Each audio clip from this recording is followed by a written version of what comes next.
사랑은 내가 원하는 것을 너에게 주는 것이 아니라고 합니다. 그러면요, 상대방이 받았는데 별로 그렇게 기쁘지도 않고 행복하지도 않대요. 뭐가 사랑이냐? 네가 원하는 것을 내가 주는 것이 사랑이다.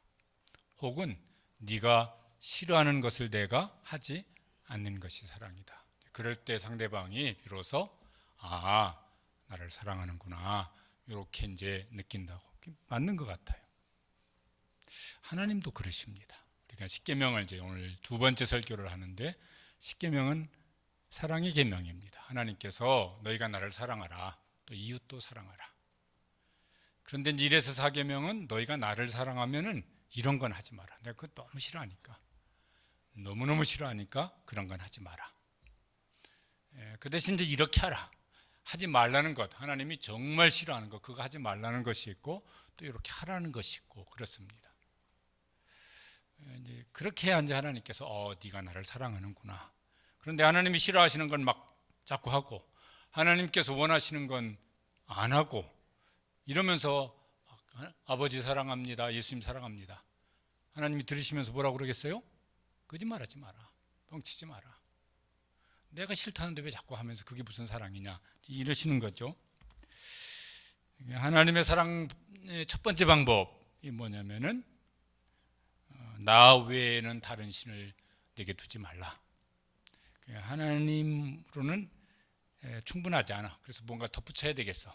하나님 더하기 뭐 1 플러스 1처럼 뭐 하나 덧붙여야 되겠어. 그래야 내가 마음이 좀 안심이 되어져. 그런 거 하지 말라. 또 하나님 앞에, 하나님이 계시고 내가 하나님 앞에 있는데 그 사이에 이 사랑을 가로막는 무슨 방해꾼을 받아들이지 말아라. 그래서 무슨 하나님 사랑 반, 뭐 그거 사랑 반, 무슨 짜장면 반, 짬뽕 반, 뭐 이런 것처럼 그런 거 하지 마라. 나는 그거 너무너무 싫다. 그게 첫 번째 계명입니다. 두 번째 계명은 이제 오늘 나오는 말씀이에요. 정리하면 두 가지죠. 우상 만들지 말아라.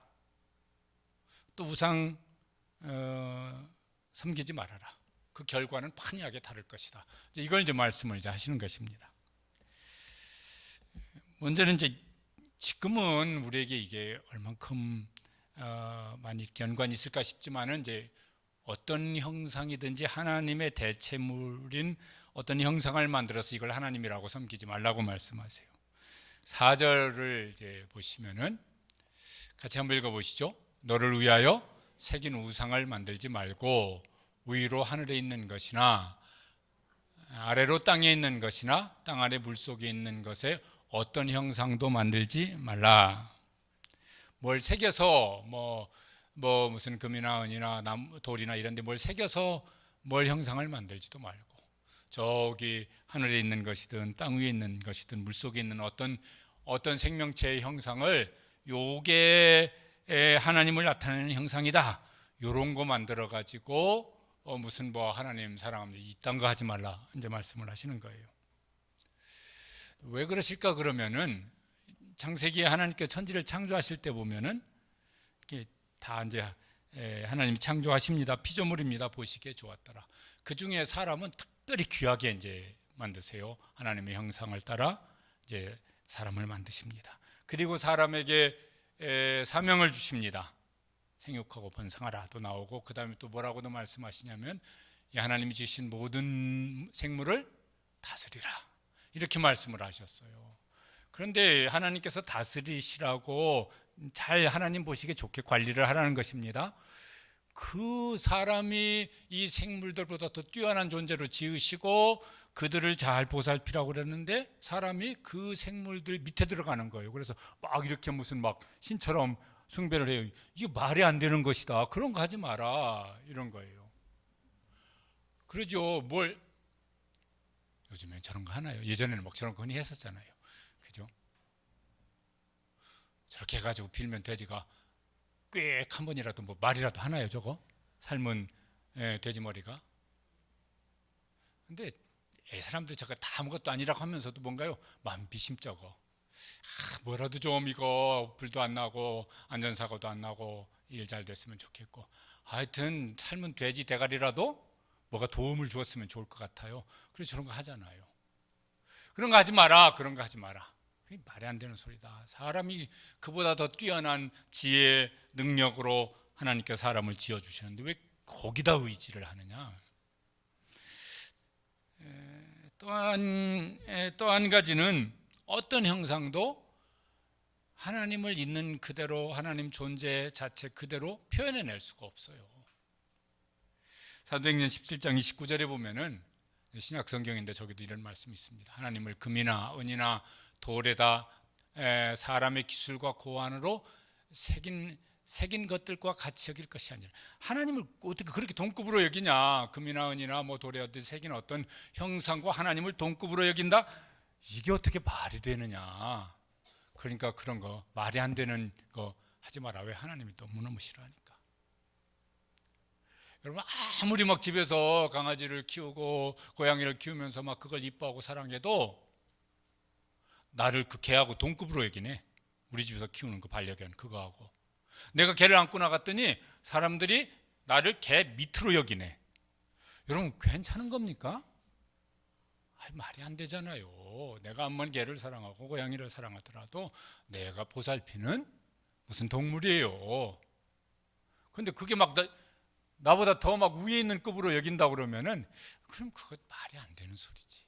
그렇게 하나님을 여기지 말라. 또 하나는, 이게 무슨 형상화시키면 하나님을 극히 제한하게 되어집니다.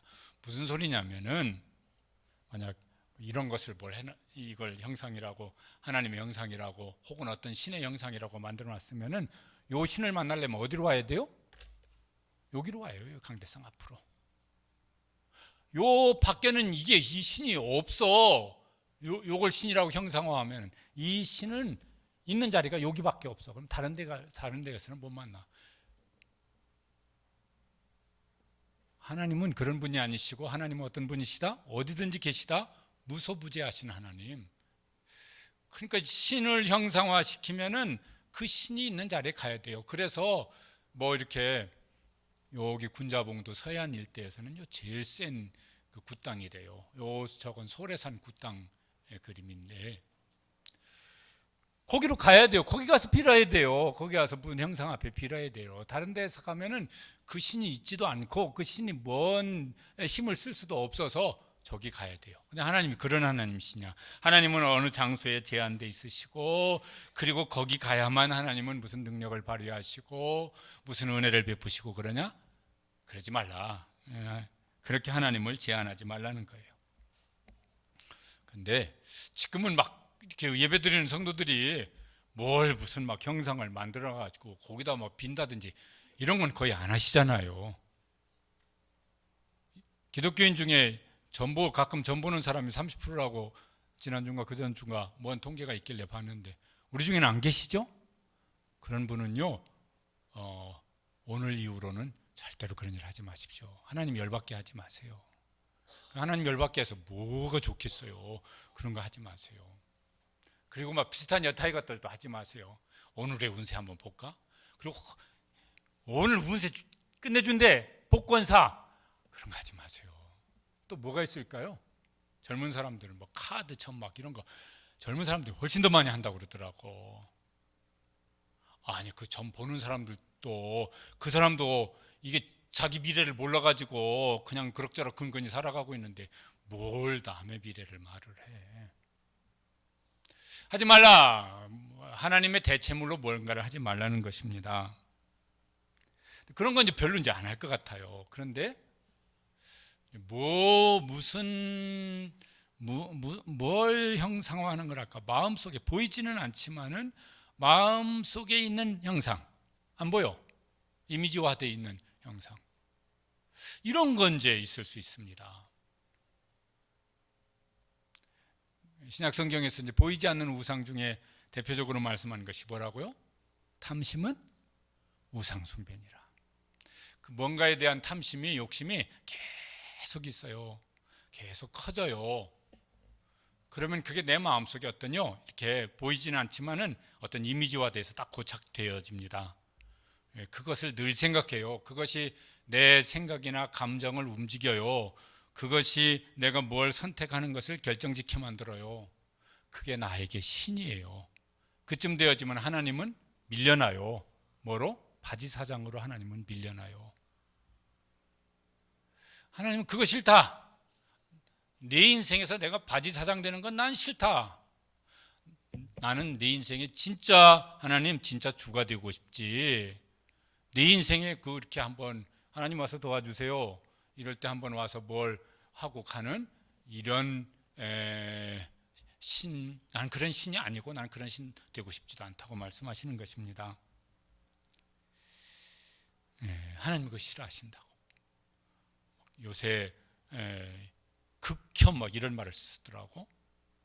뭔 뜻인지 아세요? 극히 혐오하는 거. 우상은 보이는 것이 됐든 보이지 않는 것이 됐든 하나님이 아주 극혐하시는 거예요. 극혐하시는 거. 그러면서 뭐 하나님 뭐 어찌 해주세요. 그러면은 하나님 뭐라고 그러실까요? 치워라. 그거부터 치워라. 이제 만들지를 말아야 이제 되겠지만은 우상을 숭배하지도 말라고 5절에 보면은 이렇게 말씀하십니다. 어떻게 해요? 그것들에게 절하지 말며 그것들을 섬기지 말라. 우상 숭배하지 말라는 거예요. 절한다는 건 굴복한다는 표시잖아요. 이게 세배할 때는 상대방을 극히 존중한다는 표시지만은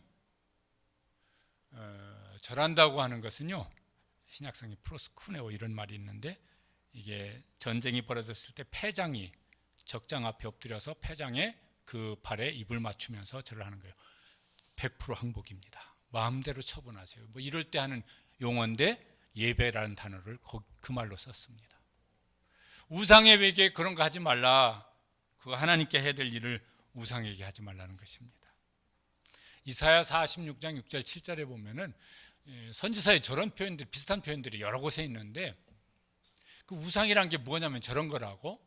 사람들이 주머니에서 금을 쏟아내며 은을 저울에 달아 도금장이에게 주고 금이나 은이면 그래도 신경이 났었지. 돌멩이 주워다가 뭐 그렇게 하고 그 다음에 뭐예요? 그것으로 신을 만들고 형상을 만들었어요. 그리고 자기가 만든 그 앞에 자기가 엎드려 경배하고. 그런데 그게 뭔 힘이 있냐면 힘이 없어요. 그게 움직이려면 그것들을 들어 어깨에 메어다가 그의 처소에 두면 그것이 거기 서 있고 거기서 능히 움직이지도 못하며 그것에게 그에게 부르짖어도 능히 응답하지 못하며 고난에서 구하여내지도 못하느니라. 그게 지발로 걸을 줄을 아냐, 말할 줄을 아냐, 말하면 듣고 고개라도 한 번씩 끄덕이기도 하냐, 못하지 않느냐. 근데 거기다가 뭘 비냐? 그런 무기력한 거에 뭘 비냐? 혹시 왕년에 불교 신자였던 분, 3000배 철야 기도, 하루 종일 쉬지 않고 3000번 잘하는 거래요. 예전에 우리 교회 알파 때 오셨던 분이 자기는 1000배까지는 해봤다고 그러더라고. 그럼 막 1000번 쉬지 않고 밤새서 절을 하면은 불쌍히 한 번쯤은 1000번 끝날 때쯤 지도 엎드려가지고 절 잘 받았다. 소원이 뭐냐? 이렇게 나옵니까? 아니잖아요. 근데 거기다 뭘 비냐? 어떤 형상이든 거기다 뭘 비냐? 하지 마라. 거기다가 무슨 하나님을 동급으로 여겨가지고 하지 마라. 그럼 하나님 얼마나 싫으신지 모르시겠다는 거예요. 어떻게 나를 거기다가 동급으로 여기냐. 물론 그건 우리가 별로 안 해요. 거의 안 하실 거예요. 그럼 우상 숭배 안 하냐? 아니고 보이지 않는 우상 숭배는 꽤 할 수 있습니다. 탐심의 우상 숭배.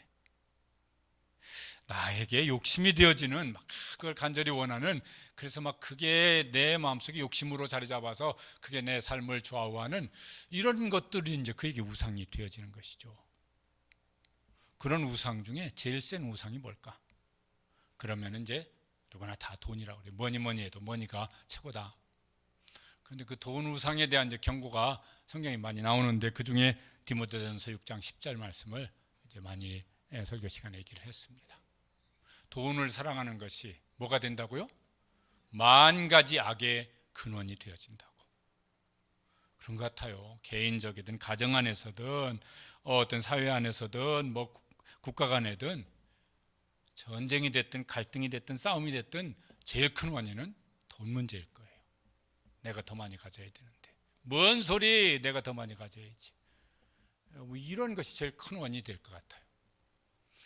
그리고 저 뿌리가 이제 어떻게 되냐면 이것을 탐내는 자들은 유혹, 미혹을 받아서 믿음에서 떠나가게 되어지고 많은 근심으로서 자기를 찔렀다 스트레스 팍팍 받게 될 것이겠고 그럴 것이다. 돈이 나한테 우상이면은 저 우상을 어떻게 빨리 치워야죠. 저거 안 치우면은 하나님은 그냥 바지사장이라니까. 하나님이 실제로 내 인생에 관여하는 걸 별로 원하지도 않아. 이러면요, 이게 이제 하나님 보시기에 야, 너 언제까지 나 이렇게 열받게 할래? 이제 이러시고 계실 거예요. 또 하나는 지난주에 이제 읽었던 본문 중에 디모데전서에 보면은 사람들이 자기를 사랑하며 돈을 사랑하며 쭉 가서 쾌락을 사랑하기를 하나님보다 더하며. 쾌락 우상. 그건 여러 가지 종류가 있을 것 같아요. 막 그 쾌락 우상을 많이 섬기면 중독 현상이 일어나요. 술도 중독, 무슨 게임도 중독, 도박도 중독, 성도 중독, 뭐 이렇게 중독 현상들이 많이 있어요. 그 중독 현상이 이제 되어지면은 뇌의 구조가 변형이 된대요. 뇌에 이제 어떤 호르몬이 이제 뇌에는 쾌락 중추라고 하는 신경도 있대요. 뭘 먹든지 끝내주게 맛있다. 와, 이거 끝내주게 재밌다. 이거 끝내주게 짜릿하다. 뭐 이런 이제 쾌락 중추 신경이 있대요. 이거는 점점 더 이렇게 이 신경이 발달하게 되어지고 나머지 신경은 약해지게 되어지고 그래서 이 사람은 자나깨나 그거야. 안 지나서나 자나깨나 늘 그 생각이야. 그 신경만 발달한 거예요. 돈 좋아하는 사람은 돈 그러고 뭘 또 하는 사람은 술 중독된 사람은 술술술술 그러겠고 마약인 사람은 다 세상 다 끊어도 좋으니까 마약 나한테 갖다 줘라 그러겠고 그런다는 거예요. 그 그림 다시 보여주시면은 그래서 이렇게 이제 뇌 이게 기능이 뭐가 이렇게 변형이 되어진 뭐 여러 가지를 설명하는 것 중에 저위험군, 보통군, 고위험군, 공감 능력이란 걸 이렇게 표시를 했는데 중독이 저위험군인 사람은 공감 능력이 저만큼 되어지는데 중독이 심화된 사람은 공감 능력이 저만큼 떨어진다는 거예요. 그거밖에 몰라. 그래서 다른 거에 대해서는 신경을 쓸 수 있는 이런 힘이 없어. 생각이 거의 미치지 못해. 오로지 그거야 그냥. 죽어나잖아 그거야. 이제 중독이 되어지면 이제 그렇게 되어지죠. 뭐가 중독이 됐으면 그가 그 사람에게 우상이 되었을 거예요. 나이 드신 분들은 이제 덜할지 모르겠는데 외모 우상도 이렇게 젊은 층으로 갈수록 외모도 우상이지 않을까. 이렇게 그 가수든 막 이런데 아이돌 그룹이 이렇게 있어요. 아이돌. 자, 아이돌이 저 영어 단어 뜻이 저게 뭐죠? 우상이에요. 우상. 아이돌 그룹은요 남자 아이들이 됐든 여자 아이들이 됐든 남자 아이들도 어쩌면 그렇게 곱상하고 이쁜지 제 뭐 가발 여자 가발만 씌워주면 웬만한 여자들보다 훨씬 더 예쁜 것 같고 근데 문제는 구분이 안 되죠. 걔가 걔고 쟤가 쟤고 그랬다고 우리 중등부 여학생한테 한번 혼난 적이 있습니다. 목사님 그런 소리 하지 말라고. 얘는 얘고 얘는 얘고 다 다르다고 막 그러면서 쫙 설명을 하는데 그리고 다시 봤는데도 여전히 걔는 걔고 걔도 얘고 얘도 걔고 그렇더라고요. 근데 다 여자아이들이 됐든 남자아이들이 됐든 얼마나 예쁜지 모르겠어요. 본래 그렇게 예쁘게 태어났는지 비용을 좀 들였는지는 모르겠지만 아이돌은 우상이란 뜻이에요. 그리고 이제 그렇게 뭐 이렇게 이제 해요. 외모 우상을 섬기고 있지는 않으려나? 저는 이렇게 설명도 설명을 보면 안 되고 이해도 다 충분히 안 되어지고 그러니까 설명도 못 하겠지만은 요새 신문 보면 제일 많이 나오는 기사가 AI 시대예요. 이게 얼마나 발전하고 어디까지 발전하고 지금도 얼만큼 발전했는지 뭘 설명을 하는데 당최 그 세상에는 저는 못 살 것 같아요. 너무 복잡한 것 같아서. 그런데 이제 모든 길은 다 거기로 통할 것 같아요. 모든 길은 막 근래는 막 의정 이거 막 갈등하면서 의대 그랬는데 이제 훨씬 연봉이 센 데는 저기가 훨씬 더 이제 세지는 모양이에요. 그럼 저게 이제 우상이 되어질지 다 포함해서 나가 우상이 되어지는. 나만 좋으면 돼. 내가 싫으면 다 소용없어. 내가 우선이야. 남은 내가 뭐하러 신경을 써. 나 우상이에요. 그 속에 저게 다 들어가 있을 것 같아요. 이제 한번 이렇게 생각을 한번 해보시기 바랍니다. 각자 우리 자신은 내가 섬기는 우상이 뭐가 있을까?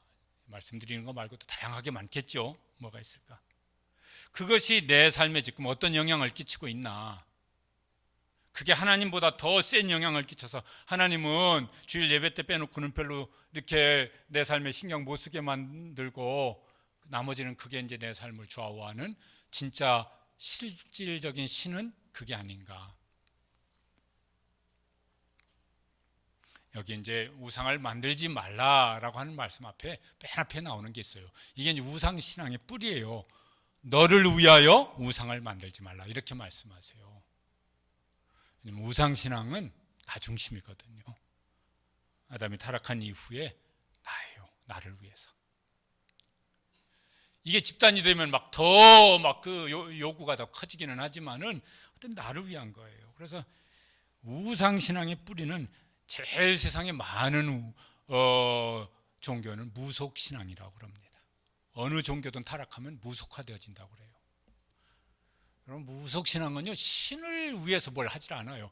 그게 어떤 잡신이 돼도 상관은 없어요. 뭐만 되어진다면은 내 소원만 이루어진다면은 무슨 잡신이라도 그건 상관이 없어요. 그래서 무속 신앙이라는 윤리라는 것이 전혀 없어요. 아니 내가 원하는 것을 빌고 그걸 들어주기만 하면은 또 그 사람들은 저 잡신이 더 용하다 그러면 언제든지 신을 바꿀 수 있어요. 왜? 내가 원하는 것을 이루어 줄 수 있는 신이라면은 신을 10개를 섬길 수도 있고 10개를 하루아침에 다 바꿀 수도 있어요. 하나님은 그렇게 섬기지 말라고. 하나님은 그렇게 섬기지 말라고. 그래서 너를 위하여 우상을 만들지도 말고 또 너를 위해서 그것들을 절하지도 섬기지도 말라고 말씀하십니다. 우리 부르는 찬양 중에 저런 찬양이 있습니다.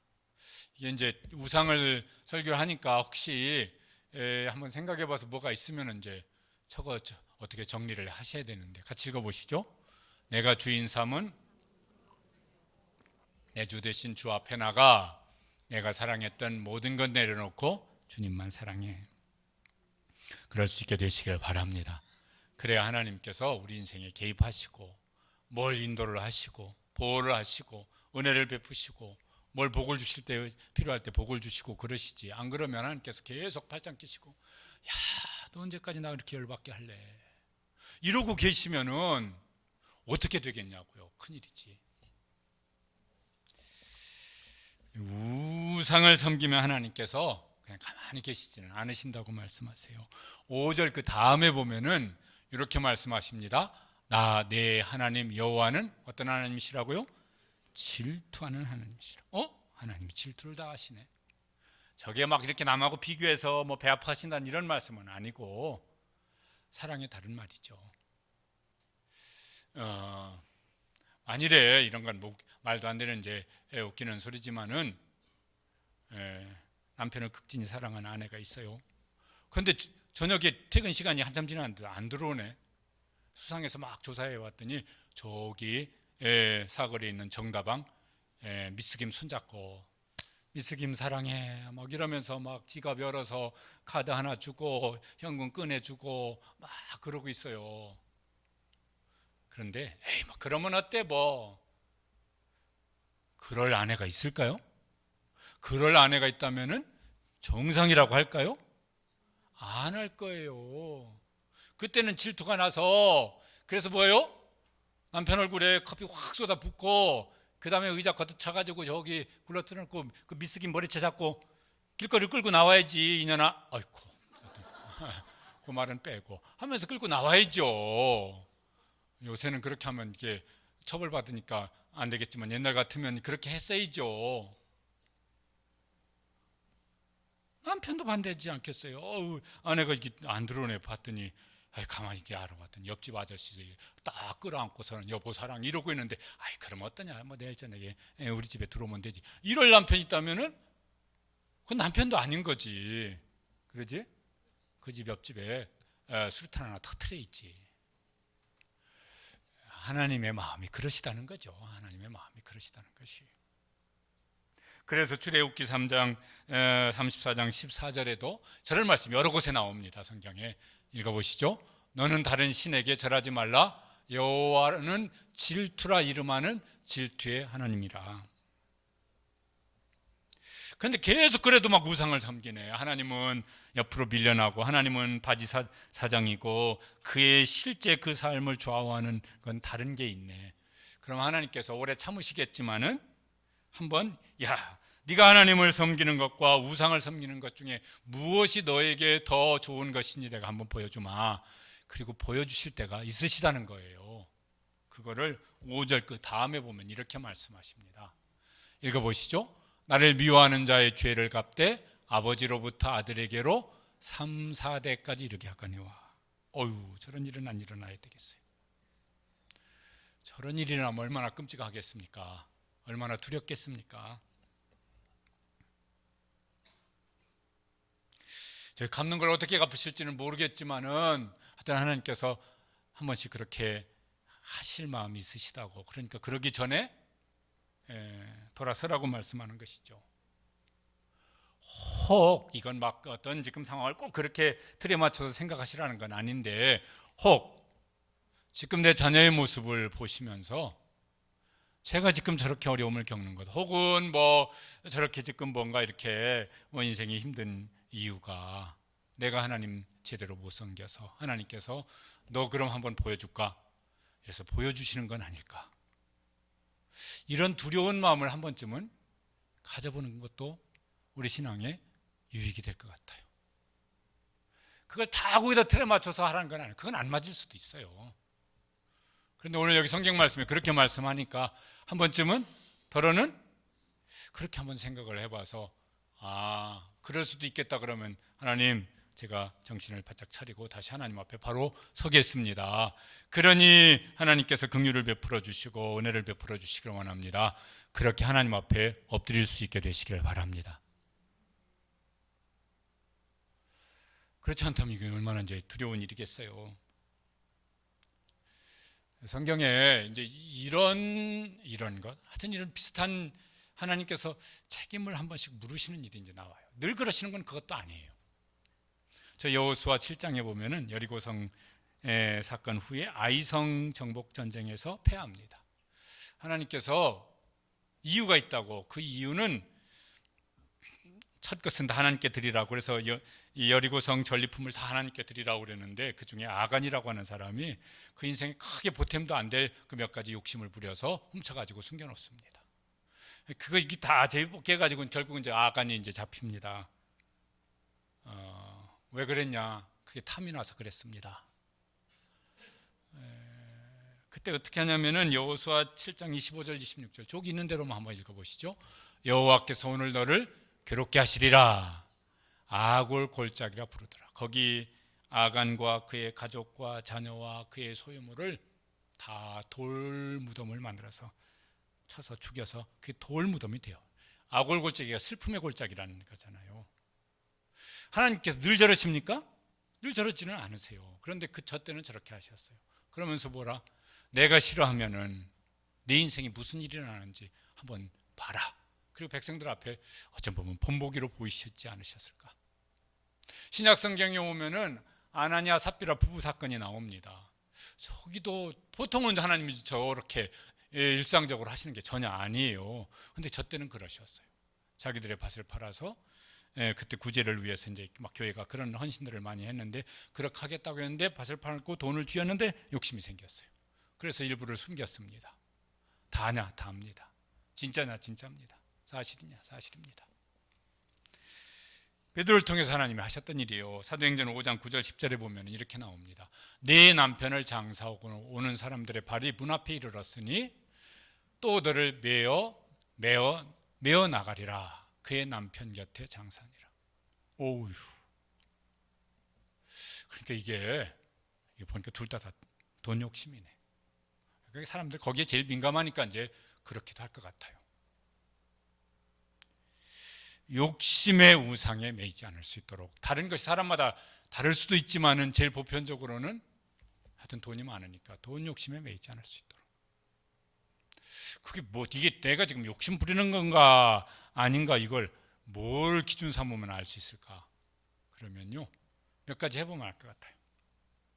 제가 그 결혼 주례를 설 때 둘이 당사자에게 뭐 이렇게 몇 가지 숙제를 내주면서 돈에 대한 것 니들이 이제 믿는 사람이니까 이렇게 정리해라. 첫째, 11조와 헌금 어떻게 할지.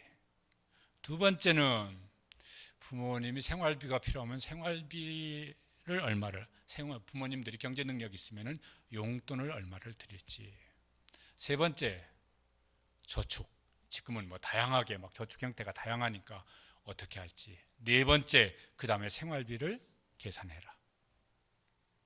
이게 돈에 대한 하나님 앞에서 나는 내 돈의 주인이 아니고 청직이라고 고백하는 시금석이다. 그렇게 해라. 그런 숙제를 제가 내줘요. 그런데 이게 지금 헌금을 해야 되겠는데 욕심이 나네. 돈 욕심이 나가지고 헌금할 돈을 다른 데 쓰네. 이게 이제 그 사람은 돈이 그 사람에게 진짜 신일 거예요.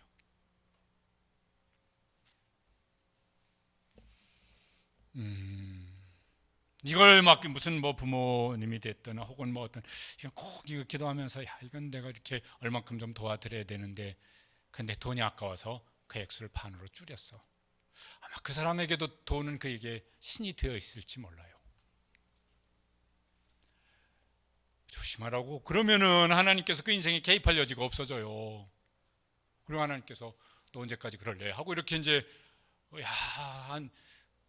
너 그럼 내가 뭔지 한번 보여줄까? 이렇게 되어지면 이제 큰일 나는 거예요. 그렇게 하지 마시길 바랍니다. 아멘을 하시는 게 좋을 거예요. 그렇게 하지 마시길 바랍니다. 하지 마세요. 그렇다고 이게 내 돈 되는 게 아닌데 욕심의 우상에서 벗어나려면 어떻게 하면 좋을까?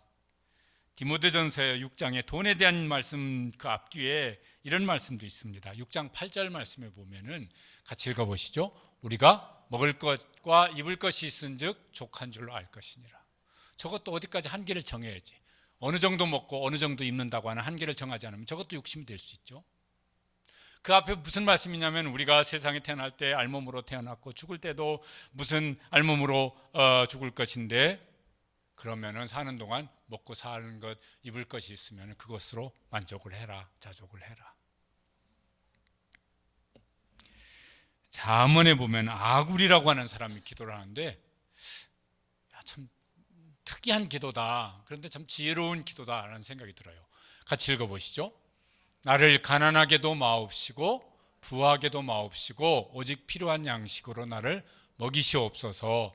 혹 내가 배불러서 하나님을 모른다 여호와가 누구냐 할까 하오며 혹 내가 가난하여 도둑질하고 내 하나님의 이름을 욕되게 할까 두려워함이니이다. 그렇다고 그냥 근근히 나는 살면 되지 이러라는 말은 아닙니다. 우리가 비전 이런 걸 얘기를 합니다. 하나님의 꿈이에요. 비전은 크게 가지시길 바랍니다. 왜? 하나님이 크신 분이시니까요. 비전은 크게 가지세요. 그 대신 욕심은 작게 가지시길 바랍니다. 욕심이 커지면 비전은 설 자리가 없어져요. 한번 같이 한번 해보실까요? 비전은 크게, 욕심은 작게. 비전은 크게 갖는 게 좋아요. 그리고 크게 갖고 기도하시고 하나님의 은혜도 크게 구하시고 하나님의 도우심도 크게 구하시고 꿈도 크게 갖고 꿈꾸고 자녀들을 위해서 하나님께서 주신 비전이 큰 비전 갖게 하시고 기도해 주시고 하시길 바랍니다. 그 대신 먹고 사는 건 뭐예요? 욕심은 작게. 그거 부풀려지면 한도 없이 커지면요, 하나님이 설 자리가 없어지시니까. 하나님께서 이 두 번째 계명을 주시는 진짜 속마음이 뭘까 그러면 그게 6절에 나옵니다. 6절 앞부분이 저렇습니다. 앞에 우상 만들고 섬기면 저거 못하니까 그거 집어치고 그래야 저렇게 할 수 있으니까 저거 하자고. 읽어보시겠습니다. 나를 사랑하고 내 계명을 지키는 자에게는 100% 하나님 사랑하고 그리고 하나님의 계명을 그런 마음으로 사랑으로 지키는 자, 우상에게 마음 뺏기지 않고. 그렇죠. 아이고 내가 사랑하는 결혼하기로 약속한 연인인데 아이고 나한테 마음을 40%만 주고 60%는 딴 여자한테 딴 남자한테 주고 있네. 아이 그래도 괜찮아. 40%도 어디야. 사람도 그렇게 안 하지만 하나님은 그거 싫으시다는 거예요. 그딴 거 하나님이 싫으시다는 거예요. 그러니까 내가 너에게 100% 사랑을 부어주니까 너도 나한테 그렇게 하라고. 그런 마음으로 하나님을 사랑하고 그런 마음으로 하나님을 예배하라고. 그래서요, 소요리문답이 있는데 소요리문답 10계명을 설명하는 52문의 질문이래요. 제2계명을 지키라 하신 이유가 무엇입니까? 답을 설명을 했는데 저렇게 답을 소요리문답에 설명해 놨습니다. 읽어보시겠습니다. 하나님이 우리의 주권자가 되시며 우리의 소유주가 되시며 홀로 자기에게만 예배하는 것을 열망하시기 때문입니다. 진짜 사랑함으로 예배를 하기를 원하세요. 요한복음 4장 23절에 예수님께서 예배에 대해서 말씀하시면서 이런 말씀을 하셨습니다. 아버지께 참되게 예배하는 자들은 영과 진리로 예배할 때가 오나니 곧 이때라. 아버지께서 이렇게 자기에게 예배하는 자들을 찾으시느니라.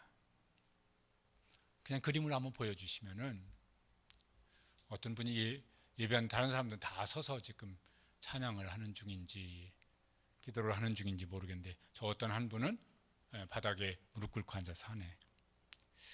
하여튼 어떤 마음이 하나님 앞에 집중되어 있는 것이에요. 하나님을 사랑하는 마음으로 혹은 감사하는 마음으로 은혜를 구하는 마음으로 하나님께 마음이 온통 집중되어 있습니다. 내 공로로 하나님 앞에 나아갈 수가 없어서 예수 그리스도의 십자가 붙잡고 예수 그리스도의 그 이름 의지하여서 하나님 앞에 나와서 엎드려 있는 것입니다.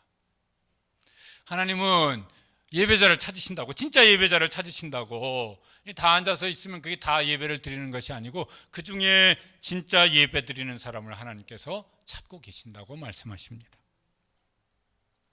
그 예배만이 아니라 그렇게 예배를 드리고 나서 이제 그 다음에 그럼 어떻게 해야 되는데 그건 로마서 12장 1절에 말씀합니다. 저 말씀도 읽어보시죠. 너희 몸을 하나님이 기뻐하시는 거룩한 산 제물로 드리라. 이는 너희가 드릴 영적 예배니라. 예배 드리고 이제 집으로 갑니다. 거기서 산 제물로 살아라. 이제 내일 출근을 합니다. 거기서 산 제물로 살아라. 그게 영적 예배라. 하나님이 기뻐 받으시는 영적 예배라. 그래서 거기서 일을 하는데 사람에게 하듯 하지 말고 누구에게 하라고 그러십니까? 죽게 하듯 하게 하라. 그게 이제 산 제물로 드리는 예배죠. 그러면은 하나님께서 이제 진짜 하고 싶은 거, 이거 최종적으로 하고 싶으신 것이 있으세요. 그게 이제 6절 끝에 있습니다. 읽어보시겠습니다. 천대까지 은혜를 베푸느니라. 이게 숫자 가지고 뭐 굳이 대조할 건 아니지만은 죄를 갚되 3, 4대까지 이르게 하거니와 거기는 그렇게 말씀하시는데 은혜는 몇 대까지 베푸시겠다고요? 1000대까지 베푸시겠다. 그러니까 저 마음이 훨씬 더 크시다는 거예요.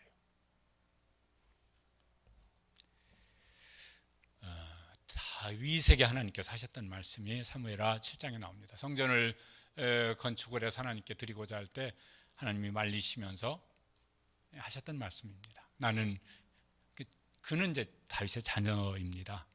다윗의 자손들입니다. 나는 그에게 아버지가 되고 그는 내게 아들이 되리니. 다윗아, 내가 네 마음을 다 알아. 네가 뭘 하려고 하는지도 알고 네 인생을 어떻게 나를 위해 살려고 하는지도 알아. 근데 네 자식은 네 자손은 내가 책임질게. 야, 얼마나. 그리고 실제로 열왕기하 보면 하나님이 저렇게 하세요. 우리 자녀를 보면서 그런 소망을 가질 수 있는 부모가 되어지고 조부모가 되시기를 주님의 이름으로 축복합니다. 기대가 되어져요. 내가 부족하지만 하나님 이렇게 섬겼는데 하나님께서 내 자녀, 내 자손들 1000대까지 은혜를 베푸실 것이다. 그럼 뭐가 걱정이 되겠어요? 그 마음속에 확신이 있으면요 얼마나 좋겠습니까? 그리고 그 자녀의 모습을 지금 보는데 야, 하나님께서 우리 아이에게, 우리 손주에게 이런 복을 주시는구나 이렇게 느껴진다면요 얼마나 좋겠어요? 그것처럼 신나는 게 어디가 있겠습니까? 하나님은 우리에게 사랑을 요구하십니다. 싫은 거 이건 하지 마라. 뭐하라? 우상 만들고 섬기고 이건 내가 절대로 싫으니까 하지 마라. 내가 좋아하는 게 있다. 뭐라? 나를 사랑하고 나를 더 다른 어떤 것보다 더 사랑하고 그래서 말씀을 지키고 예배를 하는 걸 나는 좋아한다. 내가 싫어하는 거 하지 말고 내가 좋아하는 것 좀 해줘라. 그러면은 나는 너에게 뭐 하고 싶으냐면은 1000대까지 은혜를 베풀고 싶다. 이게 이제 우리의 신앙이 되어지고 또 하나님께서 우리에게 주시는 은혜가 되시기를 주님의 이름으로 축복합니다. 기도하시겠습니다.